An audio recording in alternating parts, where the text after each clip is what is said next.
YouTuber ပေါရှာဂျိတ်ပေါ်နဲ့ထိုးပြီးမှလက်ဖျားငွေတီးခဲ့ရသူများသို့မဟုတ်ဒုက္ခလလရောက်ခဲ့ရသူများမင်္ဂလာပါများ Football IQ ကတင်ဆက်နေပါပြီဂျိတ်ပေါ်ဆိုတာကနာမည်ကျော် YouTuber influencer တူဖြစ်ပြီးတော့နောက်ပိုင်းမှသာပေါစင်လောကတွေဝင်လာပြီးတော့သူ့ရဲ့နာမည်နဲ့လူသိများတာကိုအသုံးချပြီးတော့နာမည်ကြီး fighter တွေပေါရှာတွေတယောက်ပြီးတယောက်ကိုစိန်ခေါ်ပြီးထိုးနေတာဖြစ်ပါတယ်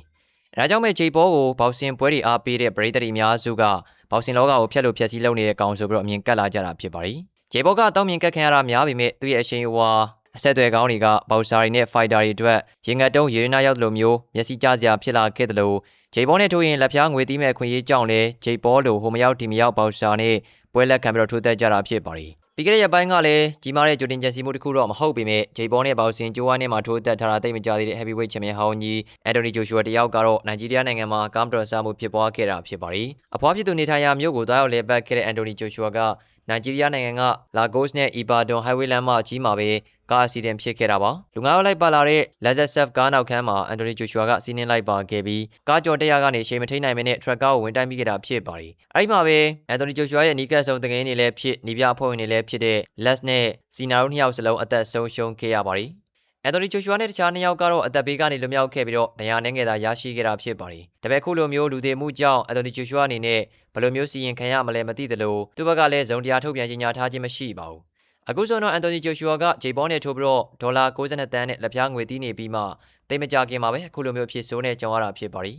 ဒါကအန်တိုနီဂျိုရှူဝါတဦးတည်းမကပါဘူးအရင်ကဂျိတ်ဘောနဲ့ထိုးပြီးတဲ့ဘောက်ဆာတိုင်းတကူမဟုတ်တကူပြဿနာတက်ခဲ့ရတဲ့တာရကကြီးလည်းရှိလို့နေပြန်ပါလေNate Robinson ဆိုရင်လည်းဂျိတ်ဘောနဲ့ထိုးပြီးမှနောက်ထပ်ဘာသတင်းမှအစားနာတော့မကြားတော့ပါဘူးနာမည်ကျော် MMA fighter ဟောင်း Van Askren ဆိုရင်လည်းဂျိတ်ဘောနဲ့ထိုးပြီးနောက်အဆုတ်ယောဂကြောင့်တေလူမျိုးပါဖြစ်ခဲ့ရပါသေးတယ်နာမည်ကြီး fighter Tyron Woodley ဆိုရင်လည်းဒီဝါလီခံခဲ့ရသလိုTommy Fury ဆိုရင်လည်းဂျိတ်ဘောနဲ့ထိုးပြီးနောက်ပိုင်းလက်ဖျားငွေတီးခဲ့ပြီးမှဇနီးတဲ့ချောချောလေးနဲ့လမ်းခွဲခဲ့ရပြီးတော့တက်ကြီးပိုင်းမျိုးသမီးနဲ့သာဇုံထဲခုန်နေခဲ့ရတာဖြစ်ပါတယ်Ryan Poland ဆိုရင်လည်းဂျိတ်ဘောနဲ့တွေ့ပြီးမှလက်ဝဲလောကကနေနားယူပြီးတော့ပိုက်ပြင်သမားတဦးဖြစ်ပေါ်ကပြောင်းလာခဲ့ပါတယ်။ Mexico Fighter Chávez Jr. ဆိုရင်လည်းဂျိတ်ဘောနဲ့ထိုးပြီးမှ American လာဝကရဲ့ဖန်စီထိန်းသိမ်းခြင်းကိုခံလိုက်ရပြီးမှ Mexico နိုင်ငံကိုပြန်ပို့ခံခဲ့ရတာဖြစ်ပါတယ်။အခုဆိုရင်လည်းအန်တိုနီဂျိုရှူဝါတယောက်နိုင်ဂျီးရီးယားမှာကားပတော်ဆမှုဖြစ်ပြီးတော့ဒဏ်ရာရရှိပြီးတော့တငယ်ရင်းတွေပါတေကုန်ကြတာဖြစ်လို့ဂျိတ်ဘောနဲ့တွေ့ပြီးမှကန်ကောင်းခြင်းတွေရောကန်ဆိုးခြင်းတွေကိုပါတိုက်ဆိုင်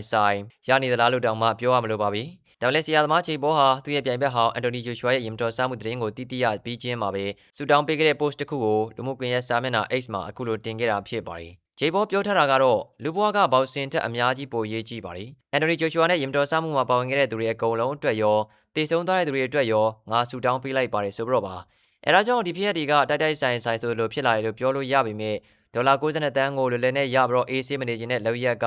အန်တိုနီဂျိုရှူဝါကိုအခုလောက်ဆိုရင်တော့နောင်တအကြီးကျယ်ရနေစေလောက်မှာလေတေးကြပါရီများကြည့်ရှုပေးခဲ့တာအားလုံးကိုကျေးဇူးထူးတင်ရှိပါရီများ